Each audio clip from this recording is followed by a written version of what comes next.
क्या कारण है कि भारत के अंदर 1,10,000 से ज्यादा वैकेंसियां हो और 54,000 छात्र 2018 में लिखित टेस्ट पास कर चुके हो, भौतिक टेस्ट पास कर चुके हो और उसके बावजूद उनकी नियुक्ति नहीं हो रही हो। हमसे कहा जाता है 2 गज की दूरी, मास्क जरूरी। अगर 2 गज की दूरी नहीं रखेंगे, मास्क नहीं लगाएंगे तो चालान करता है पुलिसकर्मी। पर हमारे देश का प्रधानमंत्री, अभी आपने देखा होगा विदेश में संयुक्त राष्ट्र संघ के महासचिव के गले पड़ गया। दुनिया के अखबारों ने छापा, एक नालायक की गलती की सजा, एक नालायक की मूर्खता की सजा हमारा पूरा भारत भुगत रहा है। देश के सरकारी कर्मचारियों की तनख्वाह में से डकैती डाल करके उनका हिस्सा वसूलना पीएम केयर्स के लिए, और बड़ी बड़ी कंपनियों से हजारों हजार करोड़ रुपए की डकैती डलवाना, और 2021 में दिल्ली हाई कोर्ट में यह बताना कि यह नरेंद्र मोदी के बाप की संपत्ति है, राष्ट्र की संपत्ति नहीं है। इससे बड़ा धोखा क्या हो सकता है कि भारत में गंगा का उद्गम स्थल है हिमालय, हिमालय में सुपड़ा साफ हो गया भाजपा का। सुन लो संगियों तुम, और जहां गंगा सागर में जाके मिलती है पश्चिम बंगाल, वहां भी सुपड़ा साफ हो चुका है। गंगा माँ भारत में गंद को खत्म कर चुकी है, नफरत फैलाने वालों को। नमस्कार, मैं हूं भूपेंद्र रावत और मैं आज आपके साथ बात करूंगा। हमारा देश बताया जा रहा है सबसे सुरक्षित हाथों में है, और वो सुरक्षा किस प्रकार की है मैं बताना चाहता हूं।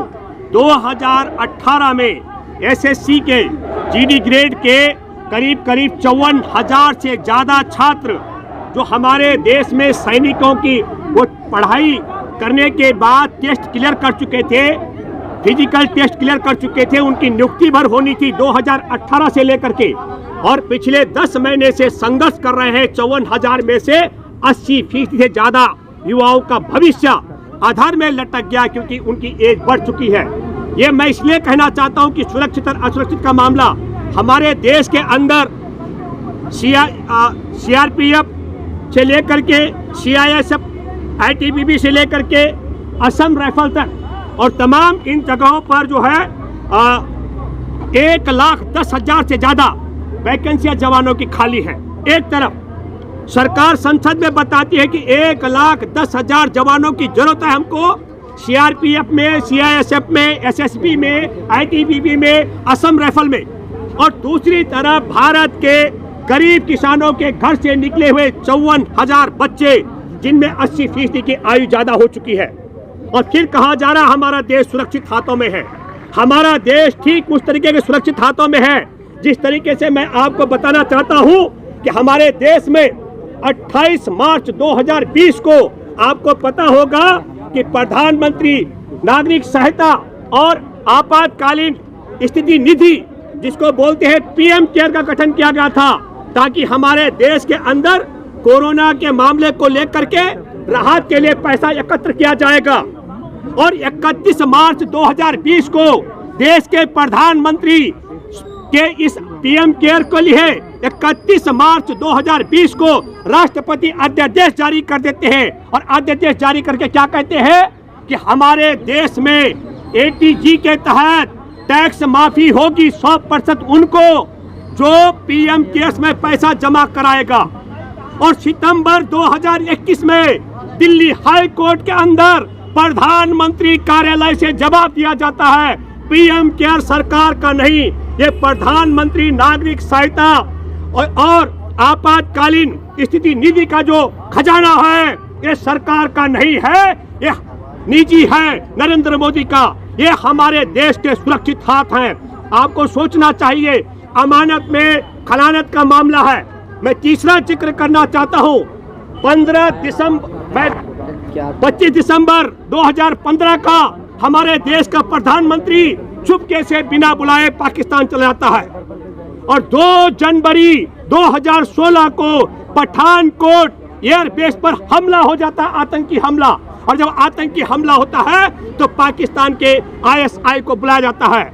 हमारा देश इतने सुरक्षित हाथों में है कि 15 जून 2020 को गलवान घाटी में चीनी सैनिक हमारे जवानों को पीट पीट कर हत्या कर देते हैं, और 19 जून 2020 को आल पार्टी मीटिंग के बाद देश का प्रधानमंत्री कहता है कोई नहीं घुसा है, कोई नहीं घुसाया है, हमारी जमीन पर किसी का कब्जा नहीं है।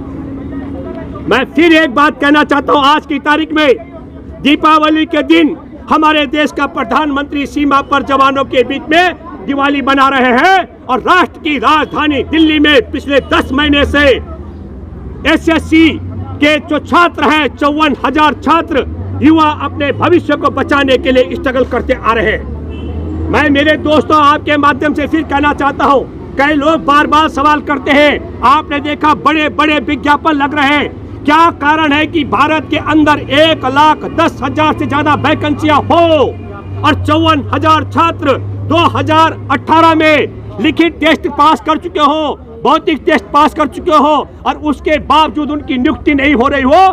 कारण बड़ा साफ है, सरकार के खजाने में पैसा नहीं है। अब सरकार के खजाने में पैसा नहीं है, पैसा कहाँ गया? ये बड़ा सवाल, अहम सवाल है। हमारे देश के अंदर 30 से 35 रुपए लीटर का पेट्रोल, डीजल और मैं कहता हूँ 300 रुपए गैस का सिलेंडर आप सब लोगों को 3 गुनी महंगी कीमत पर बेचा जा रहा है। क्या कहा जा रहा है? हम मुफ्त टीका लगाएंगे।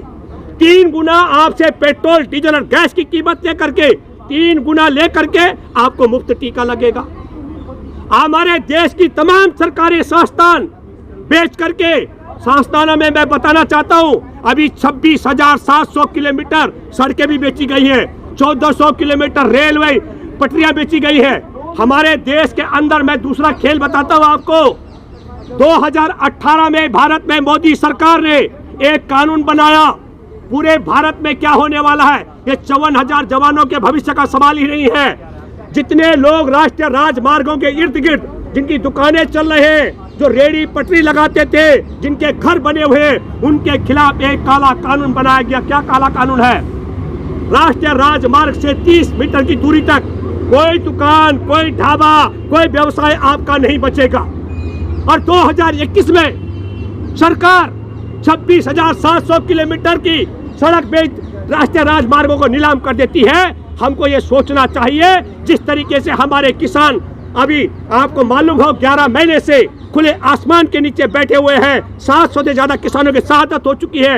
लखीमपुर खीरी में आपने देखा किसानों का कैसे नरसंहार किया गया। उसके बाद अंबाला में भी और दूसरी घटनाएं भी किसानों को कुचलने की हुई है। मैं ये बात इसलिए कहना चाह रहा हूँ कि हमारे देश में पहले अदानी के गोदाम बन जाते हैं और बाद में हमारे देश में मंडी व्यवस्था को खत्म करने के लिए, किसानों को बंधुआ मजदूर बनाने के लिए और हमारे देश के उपभोक्ता को लुटवाने के लिए 3 काले कानून लाए जाते हैं। हमारा देश इतने सुरक्षित हाथों में बसा हुआ है। हम कहना चाहते हैं, फिर आपको कई मित्र कहते हैं कोरोना पर सवाल नहीं होना चाहिए। कोरोना पर सवाल इसलिए होना चाहिए कि 30 जनवरी को हमारे देश में एक मामला उजागर हो गया था 2020 में। तब नरेंद्र मोदी को विश्व स्वास्थ्य संगठन ने भी कहा था, इसको कोरोना आपातकाल बताया गया था विश्व में, और नरेंद्र मोदी की सरकार ने उधर ध्यान नहीं दिया क्योंकि हमारा देश ऐसे सुरक्षित हाथों में बस है क्योंकि उसे पहले कोरोना फैलाना था। कोरोना फैलाने के लिए नमस्ते ट्रम्प कराया गया और मध्य प्रदेश की सरकार गिराने के बाद फिर हमारे देश में तालाबंदी कर दी गई। ये सवाल भी मैं आप सबको करना चाहिए। हमसे कहा जाता है 2 गज की दूरी, मास्क जरूरी। अगर 2 गज की दूरी नहीं रखेंगे, मास्क नहीं लगाएंगे तो चालान करता है पुलिसकर्मी। पर हमारे देश का प्रधानमंत्री, अभी आपने देखा होगा विदेश में संयुक्त राष्ट्र संघ के महासचिव के गले पड़ गया। दुनिया के अखबारों ने छापा, एक नालायक की गलती की सजा, एक नालायक की मूर्खता की सजा हमारा पूरा भारत भुगत रहा है क्योंकि भारत के लोग बड़े बदनाम हो गए, ऐसे गले पड़ता है। तो आपने देखा न 2 गज की दूरी न मास्क जरूरी। मैं आपके माध्यम से कहना चाहता हूं, क्या नरेंद्र मोदी विज्ञापन करने गए थे कि हमारे देश का जो कोरोना का टीका है उसको लगाने की बात देह पर किसी भी कीमत पर कोरोना के वायरस का भय नहीं होता है? या ये कोरोना का भय और ये टीका और मास्क हमारे देश के आम जनता को पिटवाने, लुटवाने के लिए किया जा रहा है? इसलिए मैं आपको कहना चाहता हूं आपके माध्यम से, देश की सीमा पर जवानों को मरवाने के बाद कहना कोई कब्जा नहीं हुआ है। भारत में कोरोना राहत के लिए पीएम केयर का गठन कराना, राष्ट्रपति से अध्यादेश जारी करवाना, देश के सरकारी कर्मचारियों की तनख्वाह में से डकैती डाल करके उनका हिस्सा वसूलना पीएम केयर्स के लिए, और बड़ी बड़ी कंपनियों से हजारों हजार करोड़ रुपए की डकैती डलवाना, और 2021 में दिल्ली हाई कोर्ट में यह बताना कि यह नरेंद्र मोदी के बाप की संपत्ति है, राष्ट्र की संपत्ति नहीं है। इससे बड़ा धोखा क्या हो सकता है कि प्रधानमंत्री नागरिक, आप समझ लो, पहले प्रधान पीएम केयर्स प्रधानमंत्री के नाम पर और पीएम पर शामिल हो और उस पे ये कहा जाए कि ये प्रधानमंत्री का नहीं, ये नरेंद्र मोदी की संपत्ति का मामला है। मैं फिर आपके माध्यम से कहना चाहता हूं कि सड़क पर किसान और किसानों के बेटे करीब करीब 54,000 युवा पिछले 11 महीने से संघर्षरत है। रत्ती भर भी यदि शर्म है, रत्ती भर भी अगर शर्म है नरेंद्र मोदी, तो तुमको ये काम करना चाहे तत्कालीन 54,000 जिन युवाओं का ओवर एज हो रही है, इनके भविष्य को सुनिश्चित करने के लिए जो 1,10,000 वैकेंसियां हैं, उनमें सीआरपीएफ में, सीआईएसएफ में, एसएसबी में, आईटीबीपी में, असम राइफल में 1,10,000 जो वैकेंसियां हैं, उनमें इनको आपको अवसर देना चाहिए। और दूसरा, किसानों के जो 3 काले कानून हैं, इन्हें वापस कराना पड़ेगा। मैं ये बात इसलिए भी कहना चाहता हूं कि भारत में गंगा का उद्गम स्थल है हिमालय। हिमालय में सुपड़ा साफ हो गया भाजपा का, सुन लो संगियो तुम। और जहां गंगा सागर में जाके मिलती है पश्चिम बंगाल, वहां भी सुपड़ा साफ हो चुका है। गंगा माँ भारत में गंद को खत्म कर चुकी है, नफरत फैलाने वालों को। और मैं दावा करता हूं कि इसके पेट में अभी जो फिर दोबारा से चुनाव है उत्तर प्रदेश और बाकी जगह, वहां से भी ये नफरती बीज खत्म होने वाला है। उसको मिटने से बचाने का एक ही तरीका है, 3 काले कानून को वापस कराओ। और जो किसानों के बेटे पिछले 11 महीने से संघर्ष कर रहे हैं, 2018 में एसएससी के टेस्ट पास करने के बाद इनकी नियुक्ति का काम करो। धन्यवाद। जय हिंद, जय जवान।